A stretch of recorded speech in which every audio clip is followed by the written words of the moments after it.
Not on yet. Very, very, very. Now it is. It just went on. Just went on.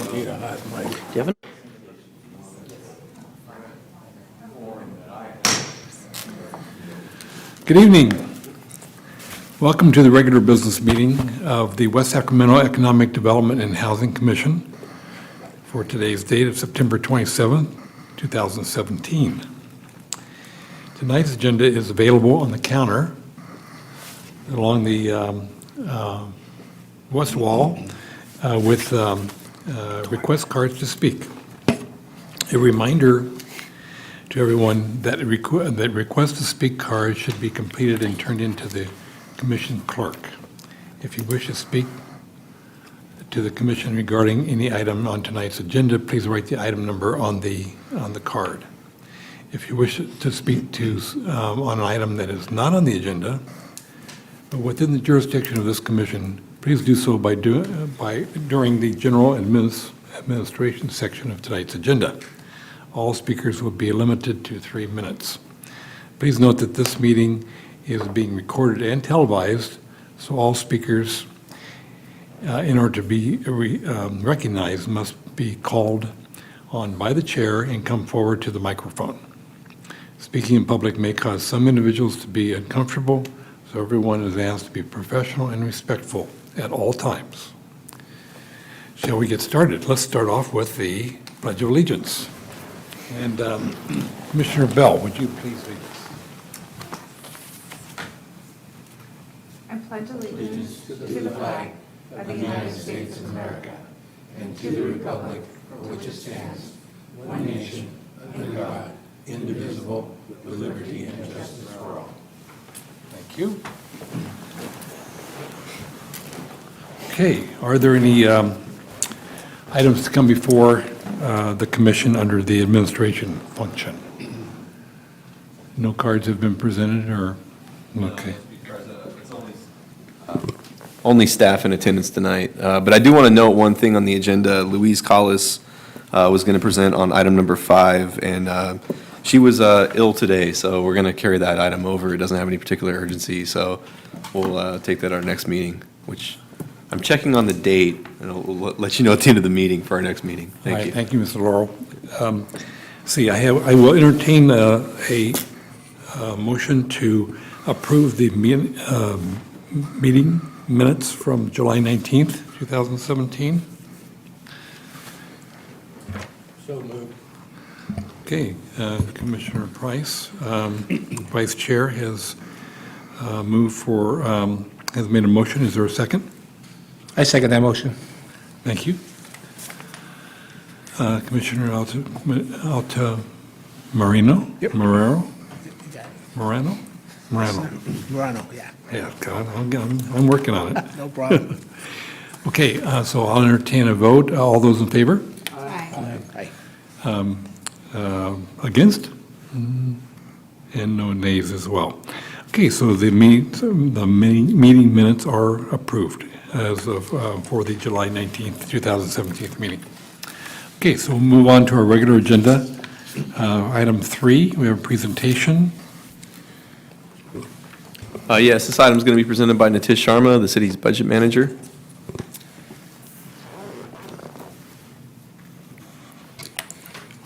Welcome. Thank you. Good evening, members of the Commission. Nitish Sharma, City Budget Manager. Today I will be presenting to you the proposed amendments to the Book of Fees and seek any direction or feedback that we may incorporate to the report to City Council. Book of Fee, by definition, is a list of schedules detailing the fees the city can charge for various products and services. These fees account for approximately 32% of citywide revenues, which is about 42 million of 130 million operating revenues. So it's a large portion. A number of city services are almost entirely dependent on fees to operate and provide day-to-day service. For example, building services, community development on second floor, public works engineering, providing services to development communities, hazmat fund, fire permitting. Those are entirely dependent on fees. A small contribution is made from general fund, which is general tax revenues, to these fee funds to offset any cost that is non-fee recovered. So any cost that may be city cost, so general fund does make contribution for those. As regular updates to these fee schedules are necessary in order to balance the revenues and expenses. This year, the city completed a comprehensive review of all the fee schedules, including in every department. And there are 40 fee schedules with proposed amendments in your packet. These fee amendments in most schedules are due to three primary reasons. The fee schedules have not been updated for a number of years, some of them 2009, 13, or since inception of the city. The fees charged do not include the unanticipated major increase in benefits cost, for example, CalPERS and workers' comp. There's continuing adjustments over there.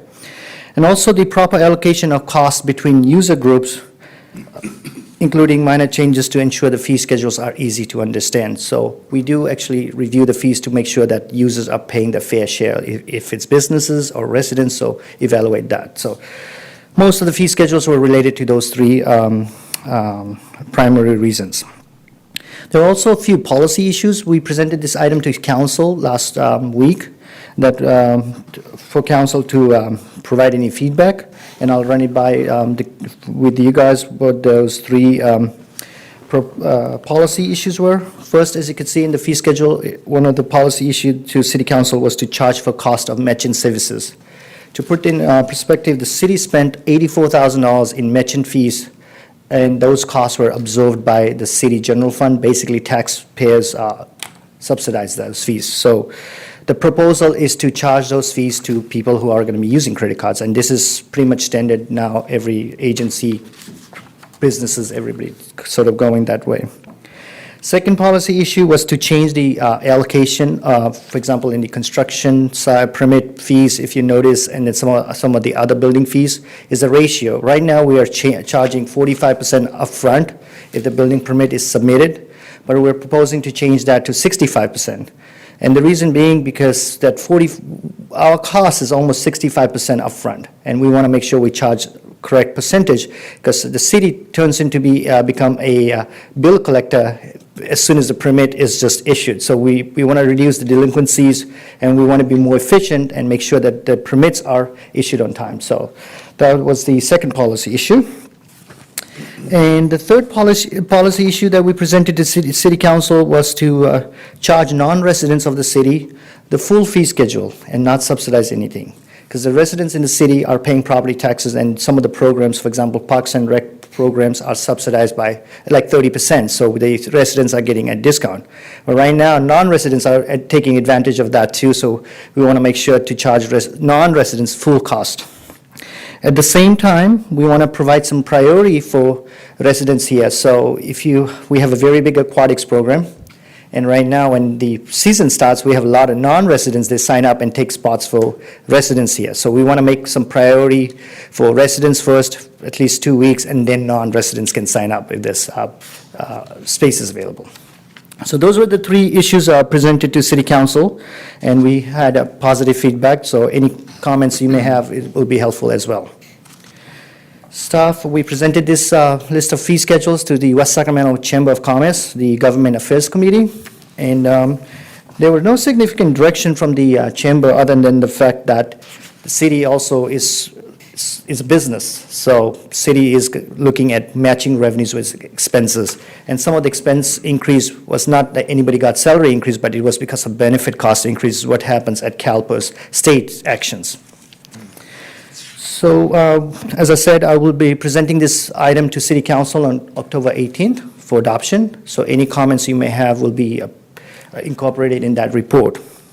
This concludes my presentation. I'll be happy to answer any questions you may have. Thank you, Mr. Sharma. Thank you. Commissioners? I have a question. Matthew?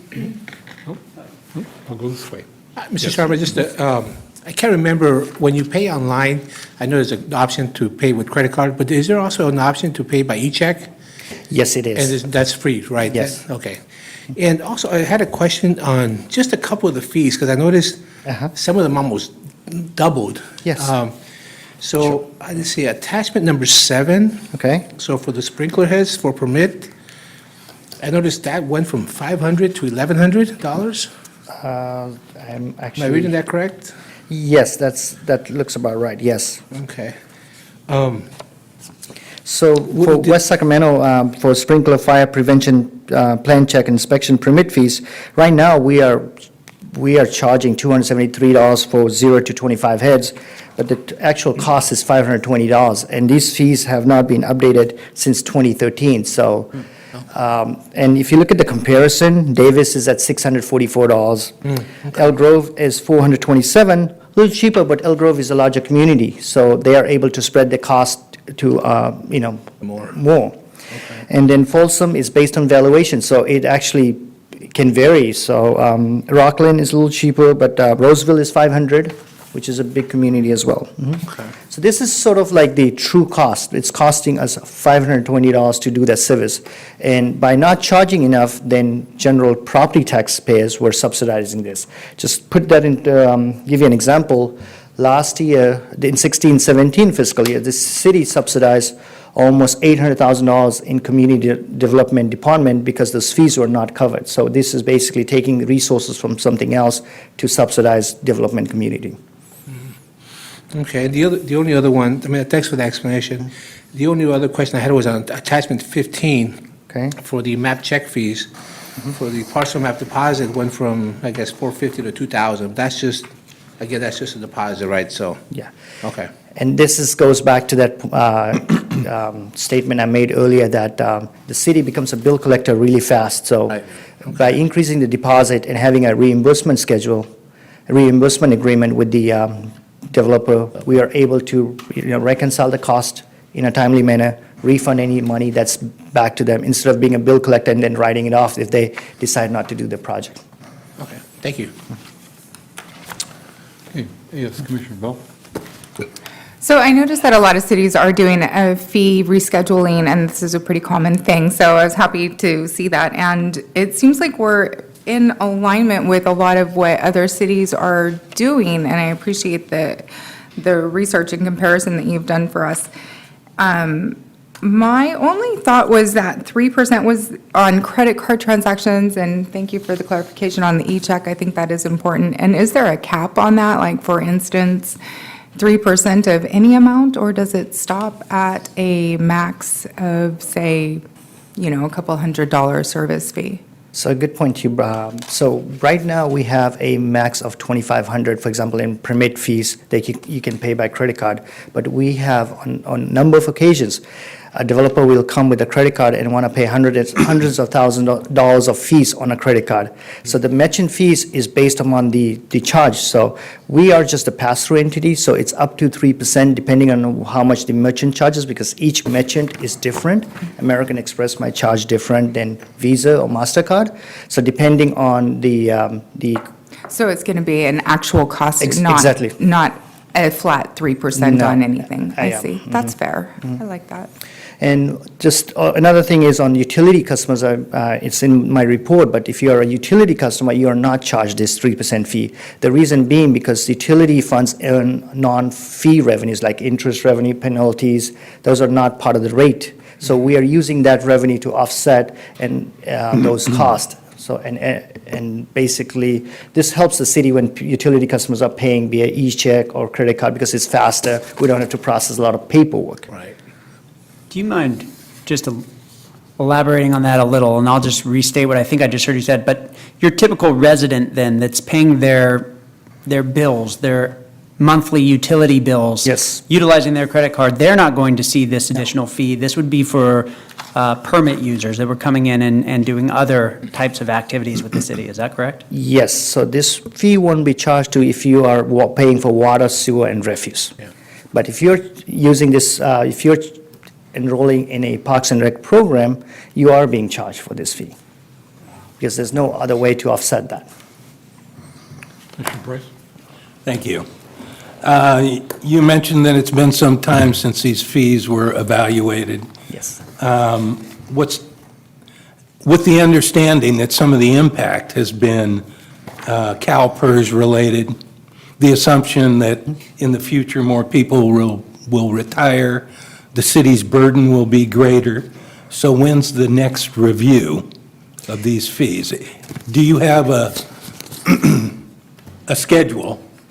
And will there be a lag that's been, So the good thing is, the way the CalPERS have done the unfunded liability is they actually did a long-term planning. It's 20 years. So we actually will know what our costs are going to be a year ahead. So we will be, if it's necessary, we will update these fees and bring in front of the commission and council. But we don't want to update it if it's not going to make that much difference. But if it does make a significant difference, and because right now the CalPERS keeps going up and down every other year. So the goal is that every other year we'll look at comprehensive fee, but yearly we will also look at this, so.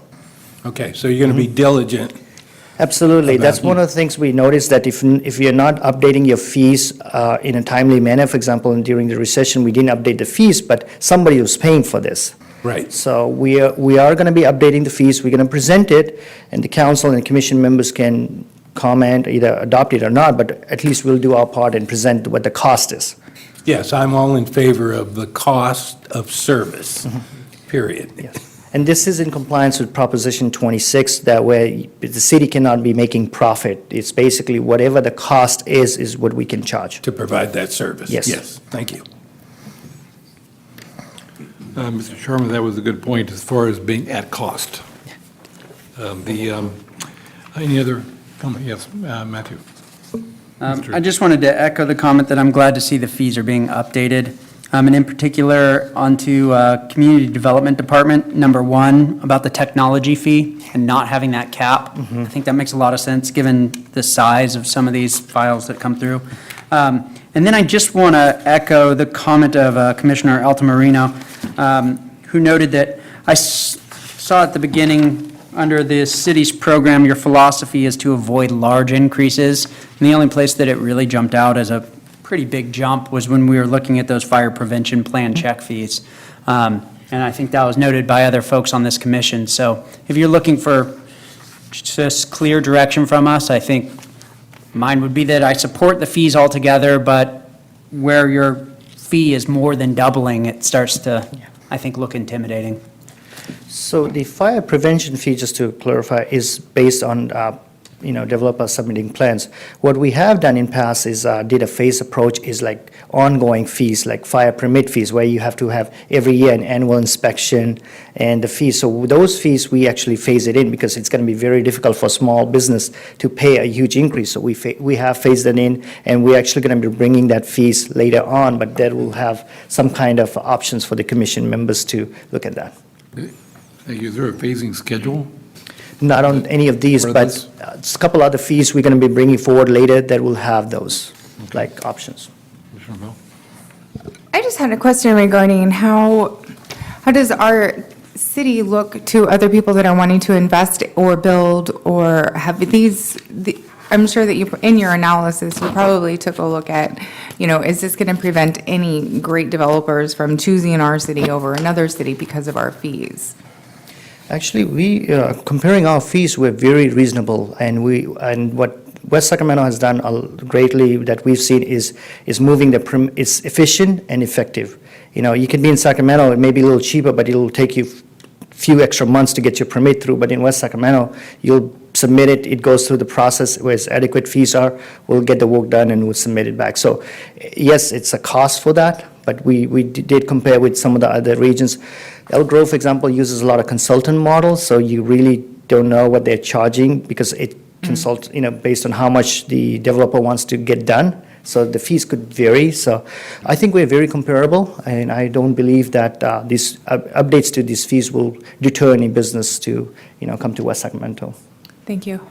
There is a processing time equation to that as well, as far as processing through agency work for agency approvals. So, I have a question. So this list of 40 fees, is that all inclusive of all the fees? Is there anything excluded there with that? Any changes is red line, so in the fee schedule, if you see, the process is that we present to you the red line. If you're changing a ward, it has to be a red line, so you're seeing all the changes. That's the requirement. I know a lot of our fellow citizens in the city would be interested. I'm sure there will be members that will address the city council when this item does come up. For me, it'd be easy, this is a lot of fees for the average citizen to go through.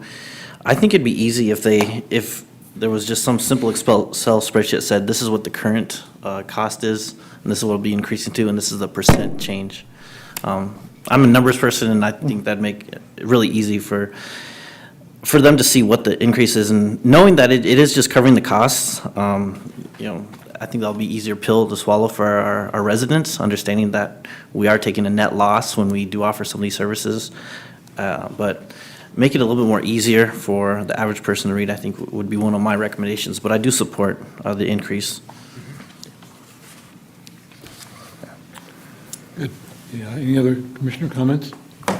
Okay, so you have input from us. So this is a non-voting item. Thank you so much. Appreciate your But we do have comments. our comments. And then Tish, when is this going to city council? October 18th. 18th. Okay. Yes. Yeah. Thank you very much. Thank you, Mr. Sharma. Okay, moving forward to item 4 on the agenda. We have a presentation. Yes, and just by way of introduction for this item, first I would like to introduce Eric Will. He is an intern in the Economic Development and Housing Department. Eric actually started with us under the Summer Steps program this summer, so he's officially now a Next Steps intern. He is a grad student on the local, well, it's an online local USC program, so he's able to work for us mostly full-time. He came to us from the private sector. He was actually a consultant doing land use planning work. So he's not your typical intern. Eric has been working with Jane Griblin, another one of our Next Steps, former Summer Steps interns, on this project for several months. You're familiar with this area. This is the 3rd and C area. It's been a council priority for quite some time, but it's on the current strategic plan. And we were, given the talent of our interns, as you'll see tonight, we have the ability to give them this project and really let them run with it under guidance from Katie Yancey, who's one of our staff that works in this area. And what they produced is an action plan. This action plan is meant to sort of take a look at the area, the different infrastructure and planning related projects that need to happen in order to catalyze the redevelopment of this key block. And I think you'll see that this is a very comprehensive plan that our interns put together, and we'll eventually get to the city council, and we're going to start implementing it. So with that, I'll turn it over to Eric to make the presentation. Thanks. Mr. Will, we welcome your presentation. Thank you. Okay, so there is a lot of content in this report, but I'll just be going through it quickly, but also thoroughly. So Aaron mentioned that this is the 3rd and C Gateway Action Plan. So where we start with this action plan is actually Washington Realized, which is a 2015 document that I'm going to get into a little bit in a couple of minutes, but also kind of merged with the 2017 City Council Strategic Plan. So this is actually a policy agenda high priority item, which is a little bit of a mouthful, but that is for the Washington District 3rd and C Gateway. So that's kind of where this is coming from, to give you a little bit of context for what this plan is used for, in addition to what Aaron has just stated as well. And so with that in mind, a little bit of background on what Washington Realized was, in case you weren't around for when that document was presented, or just want to know a little bit more about it. So actually back in January of 2011, the city of West Sacramento received a $400,000 community challenge planning grant for sustainable community development to fund smart growth strategies focused on mixed-use growth, transit-oriented development, kind of a multidisciplinary approach to bringing all these factors together. And so what came out of this in February of 2015 was Washington Realized. And Washington Realized was meant to do two major things. First, to integrate transit-oriented development, or TOD, with a complete community strategy to improve the quality of life in the Washington District, as well as to provide recommendations for both interim and long-term projects, programs, activities, and improvements in the district. So with that, So we're going to start off this evening with our study area. And so as you can see from the slide up there, we have determined the study area to be starting at the north with the Broderick Boat Ramp. To the east is the Sacramento River. To the south is, what is that? Have a minute. It's East Street. East Street, sorry, and 4th Street to the west. And so that's what we have for our study area, which was actually adapted from Focus Area 2 from Washington Realized, but we actually determined that we should expand that area in order to create connectivity to the riverfront access, which is part of the general plan policies that we wanted to make sure that we integrated into. So looking at recreation activities, looking at transportation activities, housing, so once again, bringing all this together in a multidisciplinary approach. Okay. So moving on to our study area. So before we jump into some of the specific projects that I'll be discussing this evening, we wanted to go over some of the current and existing uses that are here in the 3rd and C Gateway Action Plan area. And so as you can see on the left, from 2013, we have a vacant and underutilized land inventory. And so you'll notice in the upper right portion, which is where our study area is, you have a lot of vacant land. Specifically, if you look at 2nd Street going north, there's a couple of parcels that I'll be speaking about a little bit later on this evening, where there needs to be direction in terms of what we can do with this vacant land to activate it in terms of the overall area.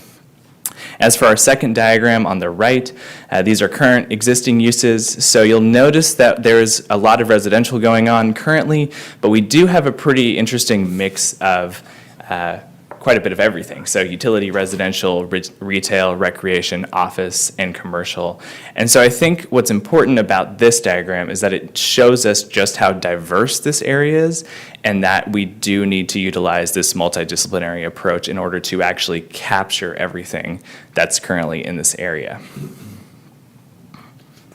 So properties without a color are just vacant Sorry, on the left diagram?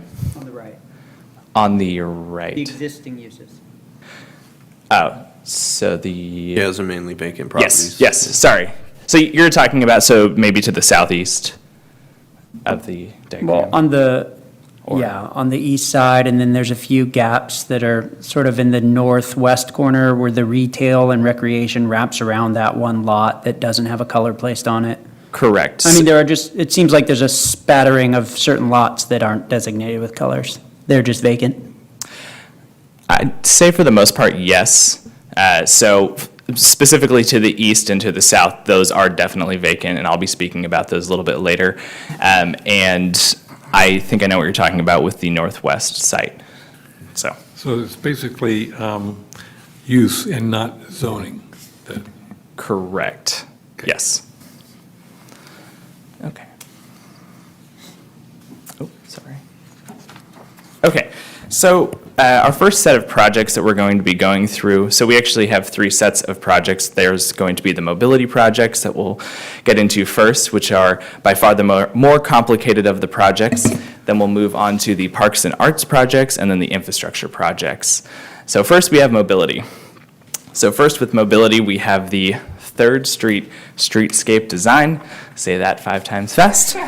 And we'll be moving on from that into the 2nd Street reconfiguration, and then as well speaking about the mainline crossing study.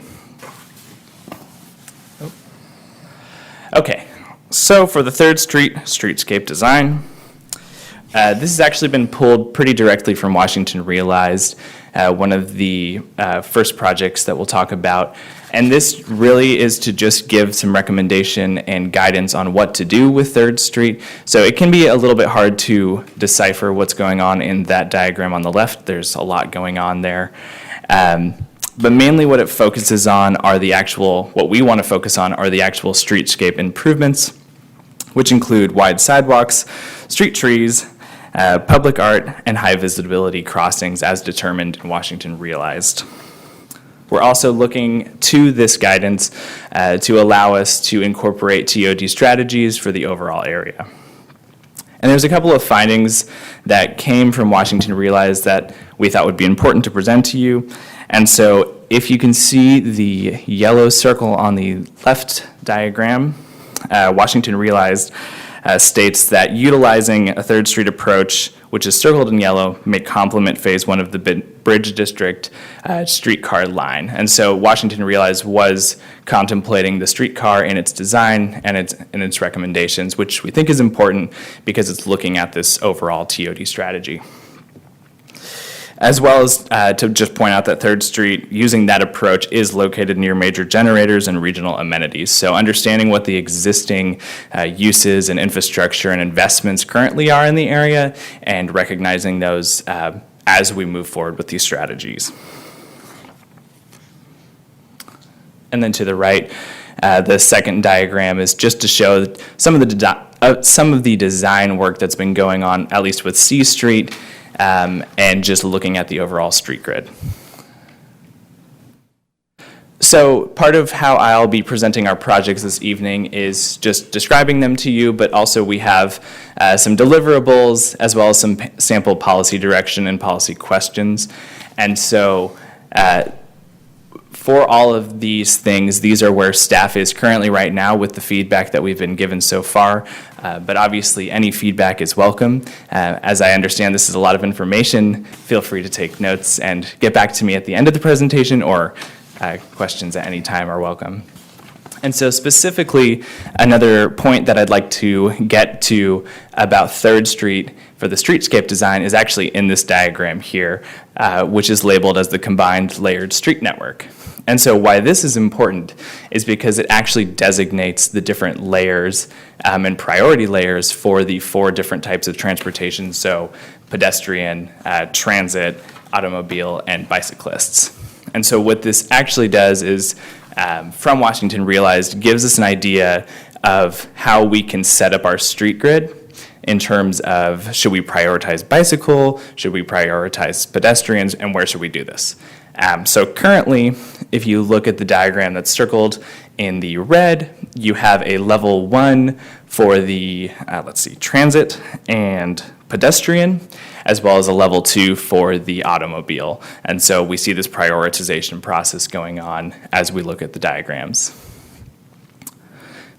So that is the combined layered street network. Is there a question? The portion that you have circled there Yes. shows level 1 priority for pedestrian along 3rd Street there, right? And Yes. then level 2 priority for auto, Correct. but no transit on that strip and no bike priority on that strip either, is that correct? There is no bike priority. I apologize. I think I misspoke. So there's just south of that is where the transit. Right. Sorry. So the Yeah. transit won't go over the at-grade railroad crossing, so it goes around that little strip. Right, Would be, and I that's guess. mainly why. Yeah. Right. It'd be very difficult to engineer a streetcar with the existing crossing there. So my understanding of why they routed it this way in the Washington Realized document was because of the grade difference there.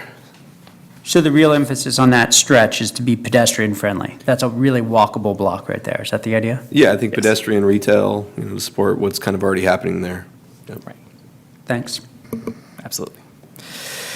Okay, and so moving forward with what staff is actually looking at to do, I won't run you through this whole list of deliverables, but we are looking to get a little bit of more information. That's kind of our key theme for the 3rd Street streetscape design. So we have some recommendations and policy given from Washington Realized, but it's a matter of getting more engineering work done and coordinating efforts with the mainline crossing and 2nd Street reconfiguration, which I'll be speaking about momentarily.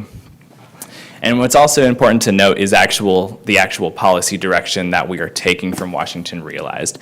And so acknowledging the existing investment as well as just the access to the riverfront. And so that's a key theme that we'll be coming back to, is making these connections that are not currently there, or if they are there, looking to improve them if at all possible. And so for you tonight, just a sample policy question which can be answered, and if not, we're always looking for feedback as well. So for this, when assessing the possible lane configurations for this section of 3rd Street, how should staff implement the direction provided by the combined layered street network? And so once again, these are just some sample policy questions that we're thinking of now as we move the document forward toward implementation, and we will be looking for feedback on this question and more as we go through the process.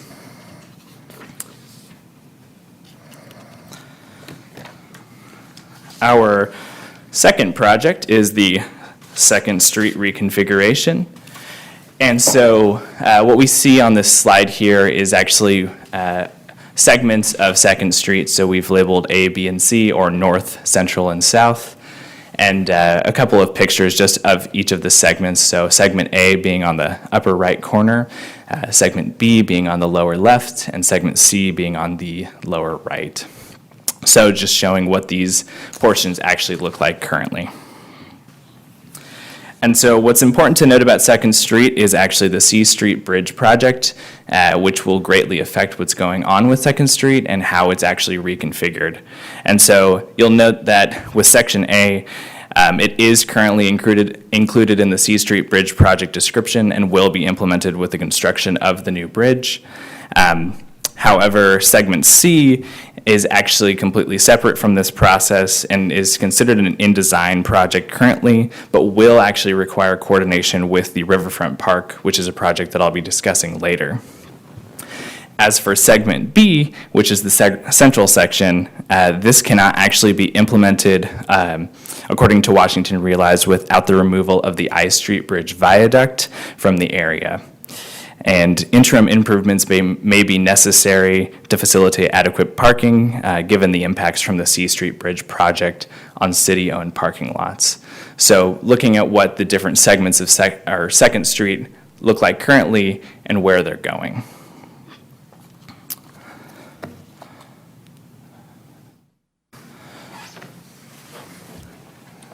So we have a few different things that we're looking at for 2nd Street. And as you can see in this diagram as well, once again, the segments. Actually, something I will let you know about now is that green squiggle on the left is actually denoting a known brownfield site, which is of note that we'd like to take action against that.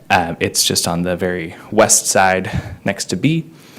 But also just looking at, like I said, the overall reconfiguration, design and construction just of these segments of historic 2nd Street. And I say historic because this is part of the historic street grid, and part of this process is to make sure that we maintain this historic street grid if at all possible, and not just taking things apart without considering that as well. And so we do have a couple of things that we'd like to accomplish, so maximizing access and connection to both existing roadways and the Riverwalk. So once again, those connections to the Riverwalk. And then defining future infrastructure uses based on land use mapping, and then protect and enhance the development potential as well as the street grid itself. And so in talking about the street grid and its historic properties is where I get kind of our sample policy direction from in considering how we develop this area. And our sample policy questions for you this evening are, when determining the reconfiguration for segment B, so that center or central section, consider how to best utilize the roadway as a mitigation measure for the existing contamination. And so we asked that question because ideally, if we could mitigate using a road for the brownfield, then that would be a great option. And our second question is, when assessing the proposed partial abandonment for segment C, assess the impacts to locate circulation. So once again, these are just kind of some food for thought as we move forward in this process toward implementation.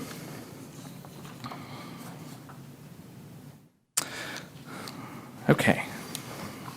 And our last mobility project is the mainline connection study.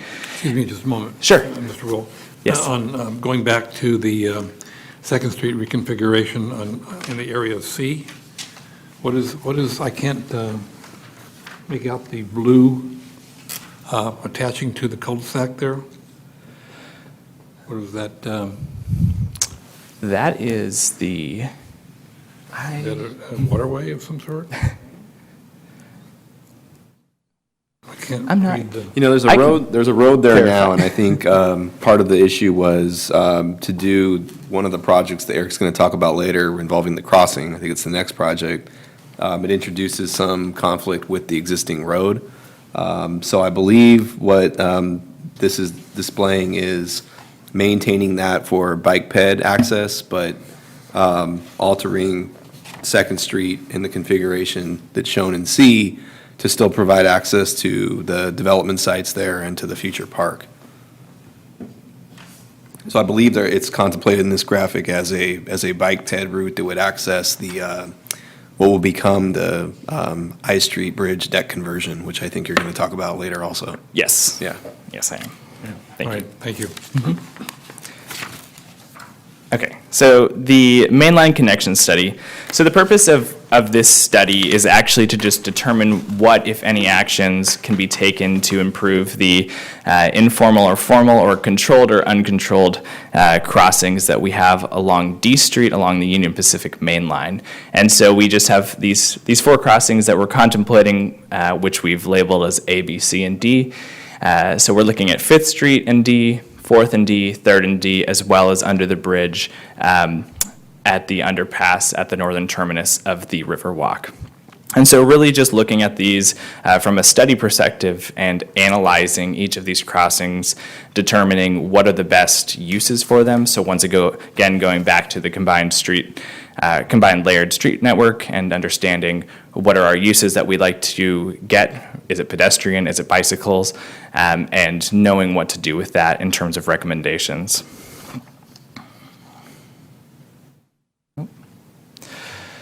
And so, like I said, we're looking to complete a crossing assessment that would give us recommendations. And obviously, staff has some ideas of what could be done there, but this is also a great place for feedback as well, for us to get some ideas on where these connections are going to, as well as the people that are using these connections or wish to use these connections and cannot currently. And I'll actually point out to you, so if you look at 4th and D, there's no actual crossing over the rail line, and so that's pretty significant for anyone who is trying to use that as a crossing. And so understanding what do we do with that, or can we even do anything with that?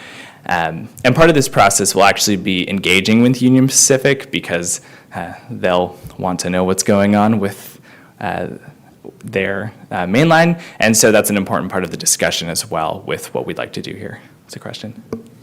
Yeah, thanks for the explanation on, I guess I was crossing B. What is the intent of the picture in crossing D? Is that to show us the opportunity to go underneath the main rail line, or is that to show that, I noticed there's a staircase on the side, and that's why I'm asking the question. Sure. So, yes, so there is an opportunity to actually connect the paths. So there, if you're familiar, there's the large boulders that are right at the terminus of the path. And so there is an opportunity to take an unpaved path and pave it, or to make that connection, if that answers your question. Thanks. Yes, Commissioner Yes. Price. Yeah, back to crossing D. My understanding, your previous explanation that the viaduct would be removed, it's my understanding that you still want to maintain the upper deck of the existing I Street Bridge? Yes. So how is that connection, if you remove the viaduct, how are you going to get up on the upper deck of the existing I Yeah, Street? Not to put bridge. Eric on the spot, but yeah, so that there I don't want actually to put is, you on the spot, Eric. there actually is a project, it's also a council priority to look at the deck conversion. So part of what that project's looking at is exactly that question. There are lots of reasons for why we would recommend bringing down the viaduct, that mainly have to do with real estate development potential. It's a very inefficient way to get to that piece of infrastructure if it's only for bike ped. Now you have to have a solution for how you do it, and that study is looking at different options, including a switchback type of path, a path that gradually increases from that section of, it would be D Street. Right, Kind of that's going what I up see. parallel to the tracks. And then everything to an elevator, including an elevator. So we're looking at different options and different models for this in other places. But it is a bike ped facility, so going from something that was really auto centric to something that works for bike ped introduces a lot more options. And by taking down the viaduct, it really creates opportunities to create infill development opportunities there that will hopefully help pay for some of this. So Could be a mini Lombard Street. could be.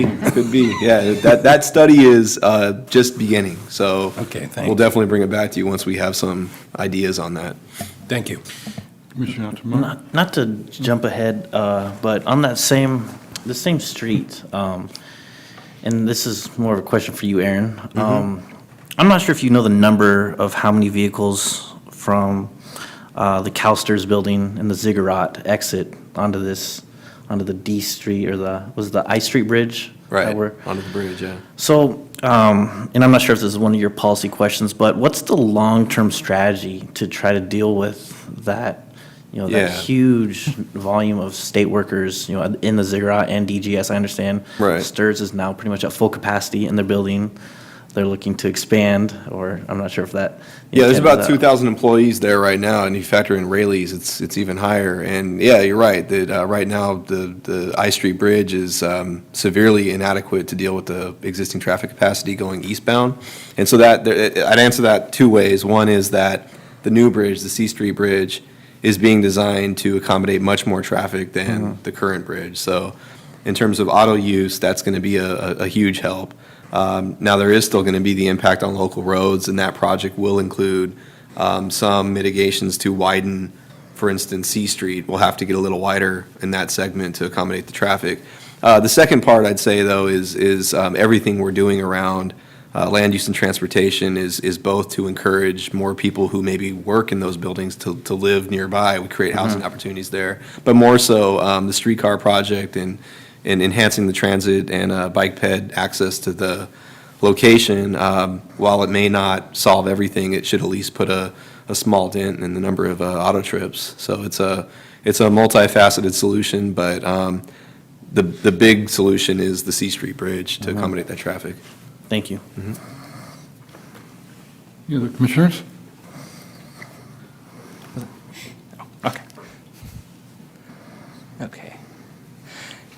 Great. So I think I discussed a couple of what we're looking for in terms of deliverables, engaging with Union Pacific, as well as completing this assessment in order to allow us to move forward.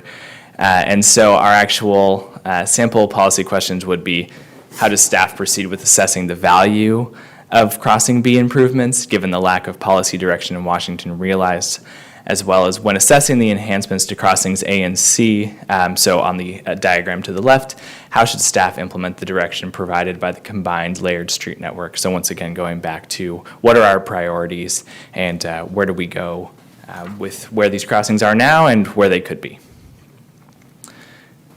And we'll move on to the Parks and Arts projects. And so these have actually been kind of placed together partially because of the proximity of some of them to each other, but mostly because of their identities as wayfinding beacons. And so a large part of what Washington realized, what came out of that was the ability of wayfinding beacons to allow visitors and residents to get a sense of the Washington district, but also to cue them into where the trails are connecting to each other, as well as to the riverfront access once again.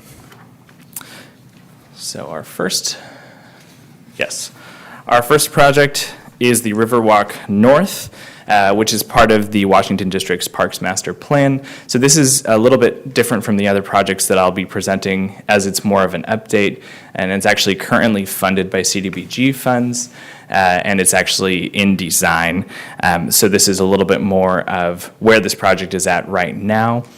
But what this project seeks to do is to improve the current trail to ensure level 2 bicycle and pedestrian routes are implemented and to coordinate on property, to improve the trail for the bicycle and pedestrian uses, as well as to make this connection between the north and south trails that is currently not there.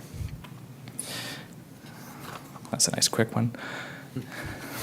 And directly located, actually, I'll go back really quickly to that set of diagrams, is if we look to the north, our next project, which is the Broderick Boat Ramp trail wayfinding. So as you're familiar with the Broderick Boat Ramp, the trails near the boat ramp can be a little bit confusing and misleading.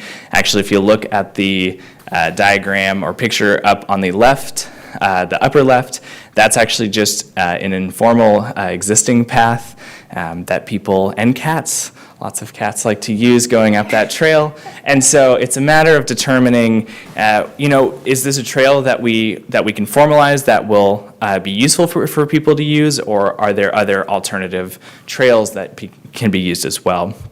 And also just looking at, from more of a flood protection standard side, looking at the actual access gates and looking at if it's consistent with the Central Valley Flood Protection Board's guidelines, which we've looked into as well. So when we're making these improvements and looking at these trails, understanding what needs to be done in terms of flood protection.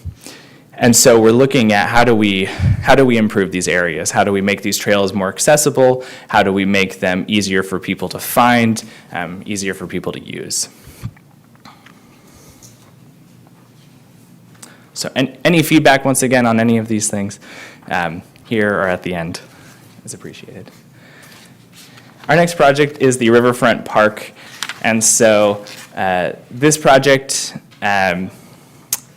is actually to be located directly adjacent to the existing Riverwalk at the terminus of E Street. And I actually spoke about this lot earlier when I was speaking about vacant lots, specifically because of the current vacant lots not being utilized, and this park would be, or offer the ability to activate this area with this park.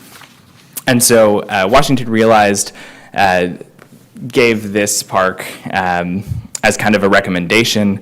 And so what staff would say is that if to move forward with this park, we would need to do, once again, some footwork with getting a park consultant to prepare 30% plans, looking at plants as well as anticipated materials and costs, programming. And so it's really looking at the logistics of what could make this park possible, as well as what could the design be to make sure that we're connecting and activating this area. And once again, creating good access to the riverfront as well as to the interior sections to the west of Washington. And our sample policy questions for this are simply regarding the upcoming I Street Bridge deck conversion, which Aaron mentioned. How can staff best coordinate efforts between the deck conversion and the design and implementation of the Riverfront Park, as well as when considering policy direction given in Washington Realized in the city's general plan, what is an appropriate footprint for this park? So looking at the design on the screen, is that an appropriate footprint for what we're looking for in terms of development, as well as flood protection, or should it be smaller, bigger? So kind of looking at that.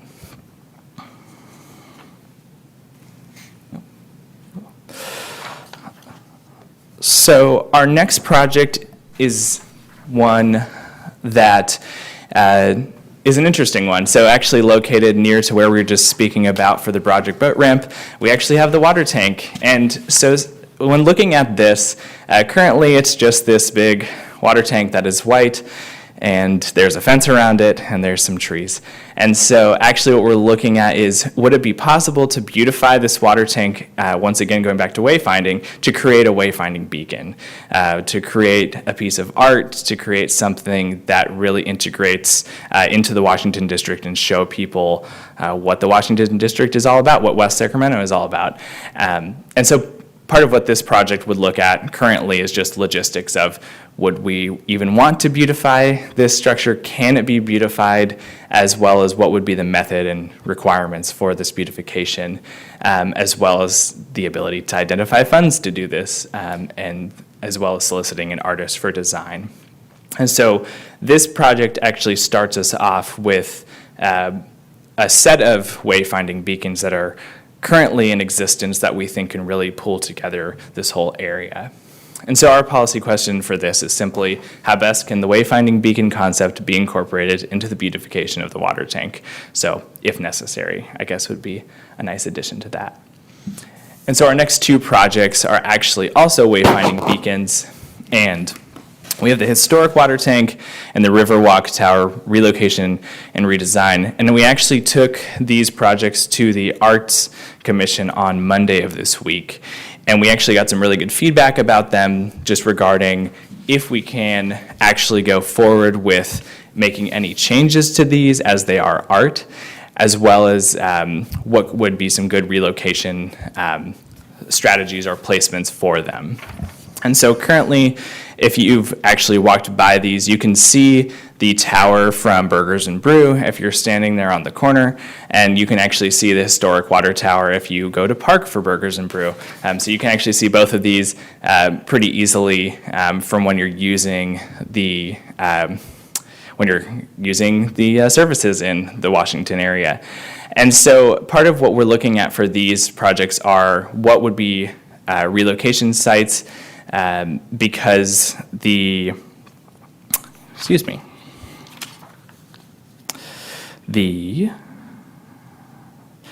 water tank actually has to be relocated because of the C Street Bridge project, and so it cannot stay where it is currently, so we are trying to determine where the best relocation site would be for that.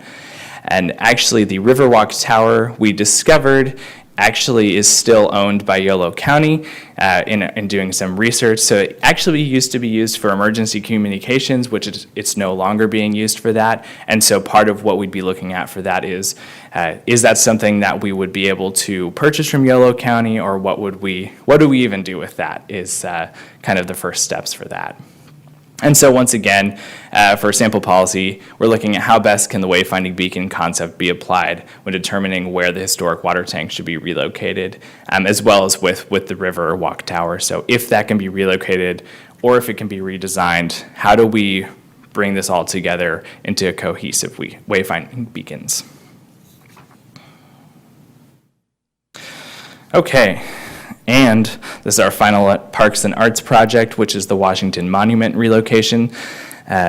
So you'll actually notice that this diagram is from previously in the presentation, where there's been some design work done on C Street. And I believe, as Aaron mentioned, there would actually be a raised median in C Street, where the little gold star is, would be a possible relocation site for the Washington Monument.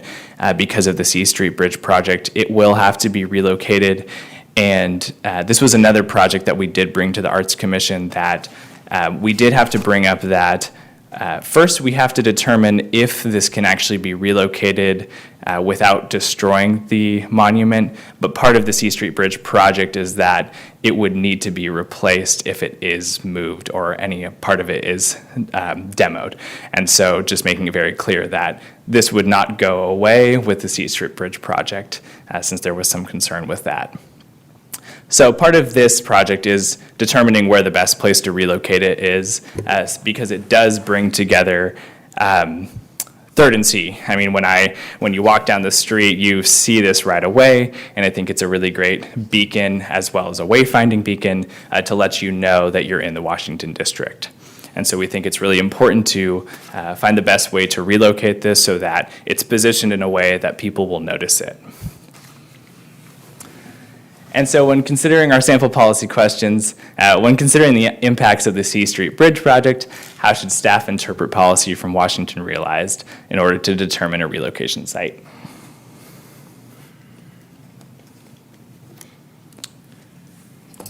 So before we move on to infrastructure projects, can I ask you a question on the arts?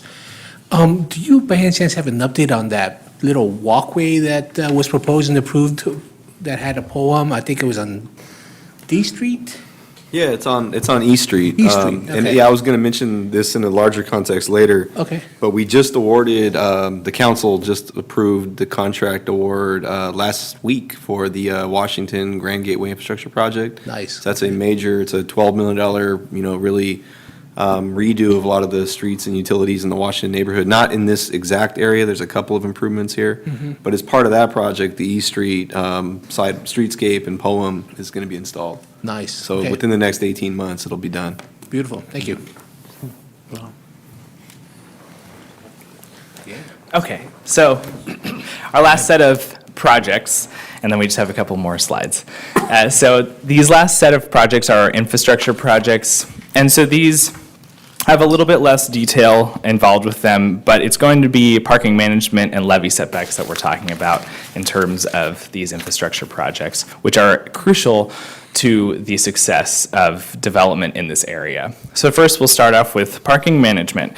And so Washington Realized actually did contemplate a lot of what you could do in terms of parking management. However, the actual truth of parking management in this area is that we need more management techniques to be going on in this area, and that we need to understand our parking in this area to better utilize it both for residents in the area as well as for people who are coming in and using services or coming in to go to Burgers and Brew. So as you know, if you've gone over there, parking can be a little bit confusing, and so that's part of what we're looking at, is how do we better manage this parking.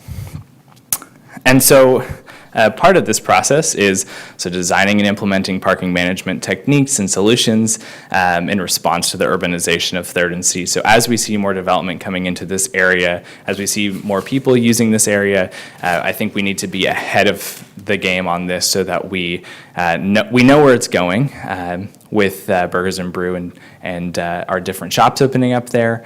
And so recognizing that as something that will continue to be an issue and getting ahead of it if at all possible. And something specific we wanted to say was to remove and replace illegal or misleading signs on streets. And so we think it's important to continue sticking with this, that the city that no one is misleading anyone, so that people know where they can park and where they cannot park. And another important part of this is just determining what, if any, modifications we can make to the preferential B parking permit areas within Washington. And so while there are a lot of residential areas within this area, there haven't been a lot of B parking permits that have been given out recently. And so trying to determine with what the parking is currently, and maybe if there's a better mix that we can use for this as well. And so our sample policy question for parking improvements is just, when assessing the existing parking and the impacts of the C Street Bridge project, what should staff implement the direction provided by Washington Realized in the current municipal code?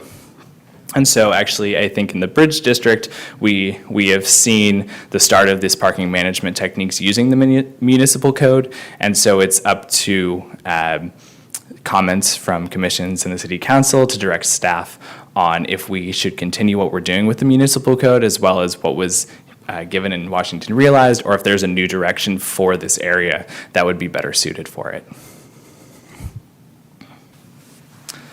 And the levee setback work is fairly straightforward and needs to happen in tandem with the C Street Bridge project. And in terms of deliverables, we're just looking at coordination with various departments within city staff to ensure that the levee setbacks are designed so that economic development is balanced with safety. And so knowing that we're protected from flood elements, but not having a levee setback so far that we can't actually build anything in the future. And so that's an important balance that we need to strike with the levee setback. And then our final item of the evening is just a quick Washington Specific Plan update. And so this is relevant to the Third and C Gateway Action Plan, but also to the upcoming Washington Specific Plan update that will hopefully be occurring in the next couple of years. And so just looking at this now as in the lens of the Third and C, but also understanding with the larger specific plan that is to come.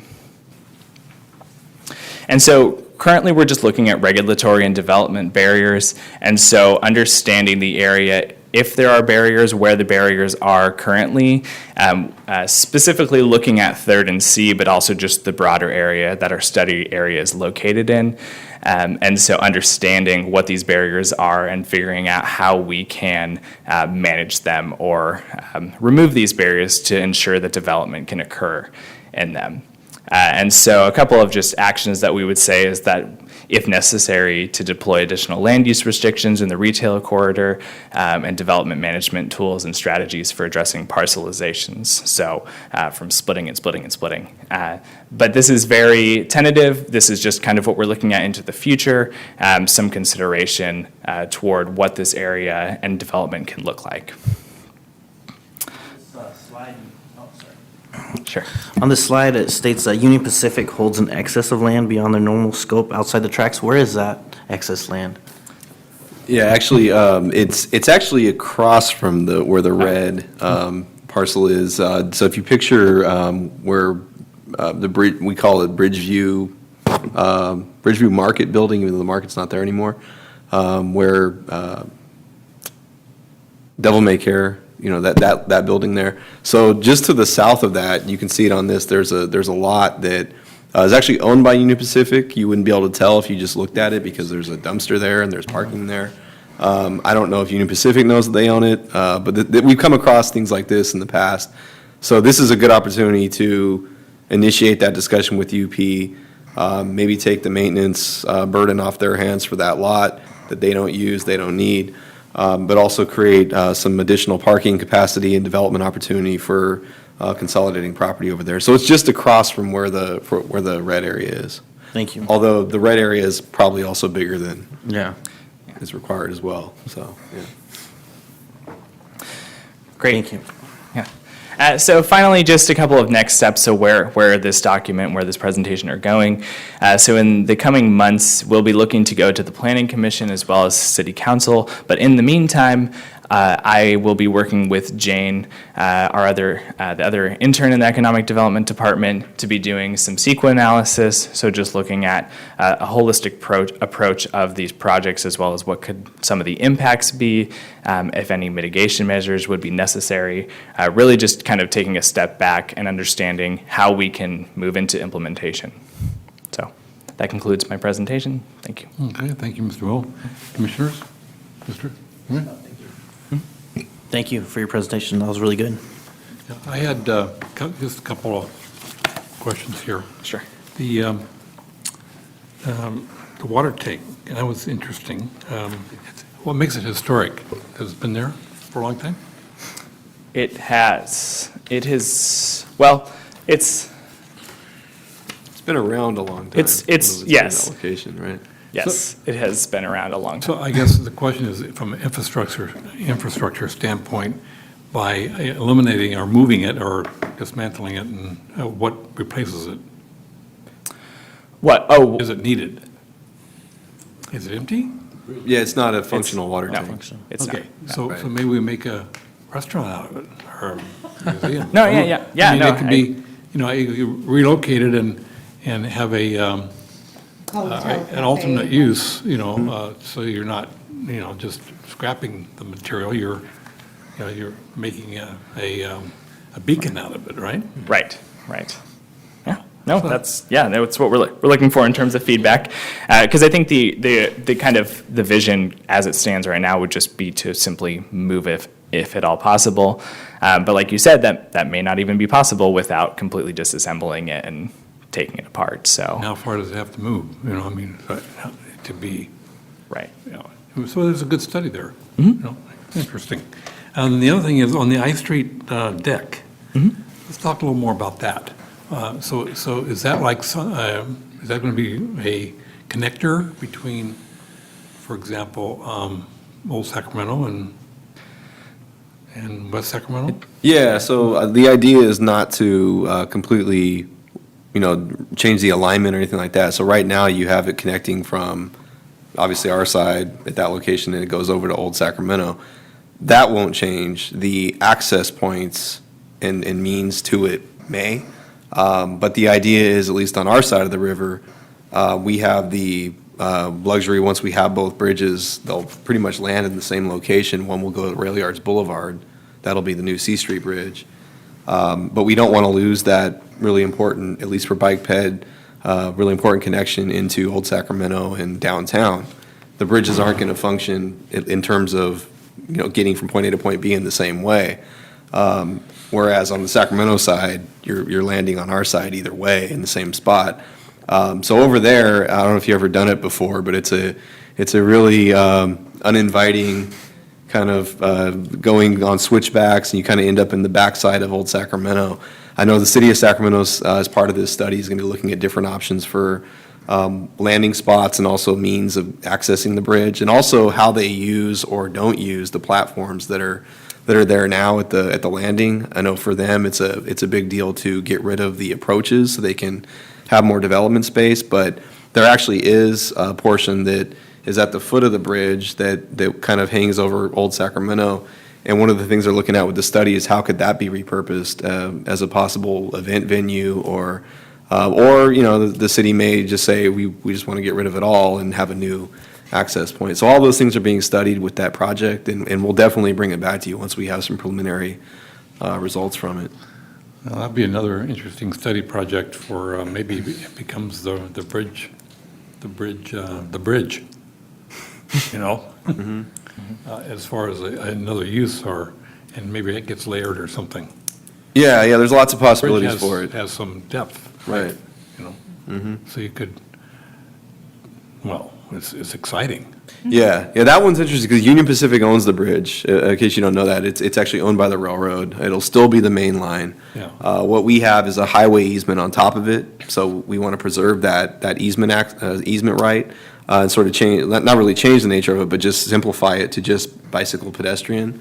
And that introduces all sorts of other ideas, but at its core, it's really about maintaining that access from the Washington District to Old Sac and downtown for, you think of all the destinations there. If you only had the C Street Bridge, it was going to the rail yards, it wouldn't have the best access left over for people who live in that neighborhood or work in that neighborhood. Good. I'm sure the railroad would be a good partner in that. We think they will. I mean, we maintain the top deck right now, so I think there's enough incentive and mutual interest to get something done there, but that's all part of that process as well. Okay. So it would be interesting to see how that process could be implemented, or if you could bring that back to us and keep us informed. Yeah, certainly. We have a planning grant right now we're working off of, and I was going to get to that also. You might wonder how we're paying for all this, and fortunately, our city council has been, because it's a council priority, they've been very strategic about how we're allocating our Measure G community investment funds. So just in the last capital improvement plan, they allocated $2 million over a multi-year period for the I Street deck conversion to match that, plus do more design work. And then on the Third and C Gateway at large, we have another $2 million set aside for planning and design work. So all the projects and all the work that, Eric and Jane have been putting together, the intent is that we're going to be able to draw on that fund to advance what emerges from this plan as the highest priority projects once we take it to council. And I know that CSI, Construction Specification Institute, has an annual project, day project that they do in architecture that might be an interesting subject matter for that. They might combine that. So you have some ideas come out of architecture students that could spend a day looking at it. Yeah, it's interesting. Maybe we can follow up on that. Good. More information. Thanks. Right. Thank you, Mr. Will. I just Anything one last comment on the water tank. Sure. I think if we do keep it and don't have to move it, I think it'll be a great opportunity for public art. As a former arts, culture, and historic preservation commissioner, I'm all for public art. So if we can find some money And, you know, I'm impressed with Sacramento, what they did with the walls project. I don't know if you saw Wide that. open walls. It was an amazing project. And if we could find, you know, places or things where we can display some art, I think that'd be awesome. Maybe we turn it upside down and make an aquarium out of it. You know, I'm just brainstorming. Thank you. I mean, it is a water use, right? Thank you. Thank you. All right. Yes, Mr. Comments, I see some comments on the other end. I just wanted to say, first off, great presentation. Is your microphone on? Oh. You could, yeah, sorry. Wanted to start off by saying, great presentation. I'm not sure Mr. Will's really an intern. I'm not either. But if he is, Thank figure you. out how to hang on to him. That was really well done. I have 3 substantive comments. I'm going to start with my last one, which I think is the easiest. Your final slide you showed us Yes. was on barriers to development. Yes. I think you ought to show the intersection at 4th and D and the potential or lack of potential to get across the tracks there as a barrier. Okay. I know that Union Pacific does not look kindly upon at-grade crossings, and so that's a major barrier in my head. Great. The other 2 comments then would be, the first one's on mobility for 3rd Street. I just wanted to, that segment that you have there that has an auto priority that's a level 2, but a pedestrian priority of level 1. That segment of 3rd Street, I think we ought to make the top priority of the improvements we're seeing here today. And I'm thinking in the context of economic development, which is the call really of our commission. Getting those improvements in place sooner than later, I think would really help those businesses that have been coming online there. And maybe would encourage more businesses to locate there. And, I mean, we already have a real movement going at that corner, and anything that the city can do to help it, I think would be an improvement. And then, as well, at that intersection, I'm seeing at C Street, you're showing on that same graphic, basically, C Street is a level 1 priority for every type of transit infrastructure. And I'm just thinking on the size of the road itself puts restrictions on what you can actually do there. And I'm not sure how you make transit a priority, single passenger vehicles a priority, bikes a priority, and pedestrians. I mean, to get them all in one place might be a challenge. I do like the idea that if I Street Bridge becomes bike ped, maybe shifting the bike ped off of 4th Street and keeping it somewhere down there. If there's a path that parallels the tracks and then goes up and over it. But anyway, you might be able to get rid of some of the conflicts between different movements there. And then my final comment would be on parking management plan for this area. I work in downtown Sacramento, and they've recently become much stricter on their parking management and how they're operating it, and that has been it's received a lot of feedback, and it's frustrated a lot of the residents in Midtown, and they heard quite a bit from businesses in Midtown as well. I understand parking management and the need for it. I would just caution, make sure there's a real problem we're addressing before we address it. And my concern would be if we try to do something prematurely, we might have an accidental detriment to some of those businesses and those residential infill projects that are coming online now.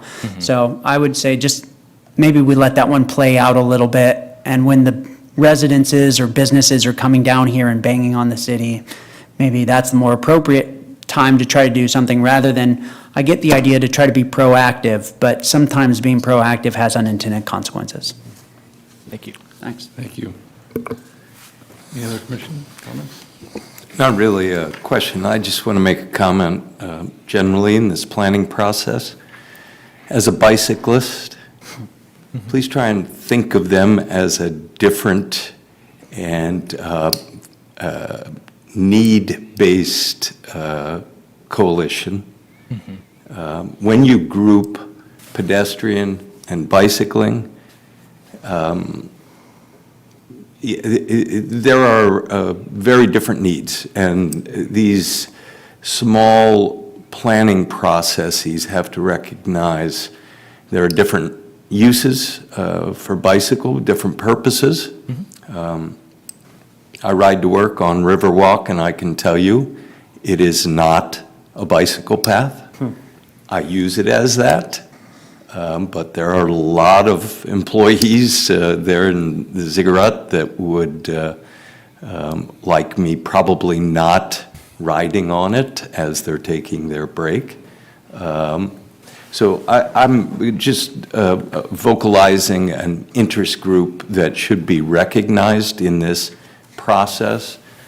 Parking, on-street parking with a bike path is not a good combination generally. It requires a substantial separation and space, which is, planning issue. Think of both transit and destination travel for bicyclists who, if you're going to create restaurant space and use there, you'd want to encourage bicyclists to visit and likely to be families, and you want to provide transit that's not thought of as somebody who's commuting on a bicycle. So it's a much more complicated question than just providing, vehicle transportation corridors. So I just want to make sure to articulate that and have you reach out to the bicycle community as you do this. Great, thank you. There could be some new concepts come out of that, too, as far as that interaction, interplay. Absolutely. So that's, it's another opportunity for creativity. Absolutely. Commissioners, anyone else? Thank you, Mr. Well. I have one quick question actually, it's a comment regarding the art. I think this is a really complicated study, and it was a little bit difficult to follow, and I would say it would be really nice if there was a way to do layers upon layers, and as far as like seeing the same slide and showing the improvements, and then showing the improvements, because I keep on getting lost between third and fourth and C and D and first, and so it made it difficult to follow. And my only comment regarding, I love the idea of keeping the wayfinders and the beacons, and my only comment would be that I would like to see more art along the riverfront, and an update from that 90s style to something a little bit more modern on both of those items would be really cool. So wherever they ultimately end up. So that's all for me. Thank you for your presentation. It was awesome. Thank you. Thank you. Any other commissioners' comments? Just real quick, as someone that occasionally drives over the I Street Bridge, I'm eager to see any kind of changes or improvements that are made. It's frightening driving over how narrow that bridge is. I agree. I think one project to look at on the other side of the river, if you want to know what is going right or going wrong, would be the R Street project. There's some restaurants, new restaurants, that have recently left as a result of what they're saying is issues with parking. They're not getting the traffic that they thought they would. They are creating the Ice House, I believe, the new development project there. So there's some things that are going right really well on our street over in Sacramento, and there's things that are going wrong. So I think that might be a good case study to look at as to what is working well for them, and look at maybe what we could pull from their best practices and not follow what is not effective. So those are my only comments. Again, thank you. That was a great presentation. Thank you. Commissioner Escobar, thank you. And thank you for creating the interest from the commission that you see. I think we're all interested and really want to track this, so that would be a charge for staff to keep the commission definitely updated and on this exciting adventure. Yeah, absolutely, and thank you for all the comments tonight. I know we try to bring you substantive items. This is probably one that has a lot more meat to it than we're used to, but we really appreciate the feedback we got tonight. Good. Thank you. Thank you. Thank you. Okay, moving on to request or comments from the commissioners. Hearing none. So at the last commission meeting, the mayor presented on the opportunity to give ideas for his What's the name of the? It's for the Bloomberg Challenge, So right? where's the timeline on that? Yeah, we're coming up to a decision point very soon. In fact, at the next council meeting, so next Wednesday night. My understanding is there will be, I believe that's when they're actually going to select the concept that will be submitted for the challenge. The deadline for that is, I believe, October 20th. So we don't have very long to get it in, but there's been a lot of work, both at the commission level and then in the community, at the staff level, and of course with the mayor, to vet the ideas, to go through all the process that you're required to for, submitting the ideas. And so I anticipate after the council meeting next week, we'll know what we're going with. But we definitely are pursuing that program. Is there a short list of candidates for that? I don't want to get ahead of the process, but I can tell you that at the last council meeting, they did a workshop on that item. The concepts that were discussed and are being discussed have to do, they're in the realm of homelessness and impacts of homelessness. And then on the other two are on volunteerism. How do we match people who want to volunteer with the right agencies and projects? And then the third area was related to Kids Home Run and having some sort of, tracking measure for as we implement these programs, how are we showing, tracking success with participants? I think I'm doing a really bad job of describing that one, so I'll just leave it at that. But those are the three sort of areas that have gotten the most attention. But like I said, the October 4th meeting will have a result of that process and what we're going to go with. All right, thank you for that update. Any other comments from the commission as far as comments or topics? Okay, we'll go on to staff updates. I was going to update you on the big contract award that was made last week, just because it's a project you've seen before. So that's going to be starting pretty soon here. There's a lot of utility work and whatnot to get it ready, but fairly soon, everything from where the bowling alley is all the way up to near C Street, there's going to be various phases of that development, so just want to make you aware of that in case you see crews out there. But all in all, it's a very exciting project. It's going to really transform the Washington neighborhood and remove a lot of the barriers we've seen, especially for some of these smaller infill projects that they just want to pull a building permit for 20 homes and they have to replace 3 blocks of pipe. It's a big detriment to development there. So we're really excited about that, and we'll update you as the project goes forward. But that was really going to be my only update. Good, thank you. See, our next meeting is when? Yes, the next meeting, we actually had to change the date because we had Thanksgiving falling on our, Thanksgiving week would have been our normal meeting. So we moved the meeting to December 20th at this time. So it'll be a special meeting. I believe it's been agendized already, so, but we will confirm that, so put it on your calendars for now. The only reason we wouldn't meet is if we didn't have any items to discuss, but I do know that based on the agenda tonight, Louise will want to bring back the CDBG update, which is a update on our annual performance over the last fiscal year. So at a minimum, we'd have that item. So December 20th at the same time. Thank you. I'll entertain a motion to adjourn. I second that. I need a motion first. You want to do the motion? Need a motion. And then I need a second. Second. Okay, we have a motion and a second to adjourn. All those in favor? Aye. All those opposed? We are adjourned.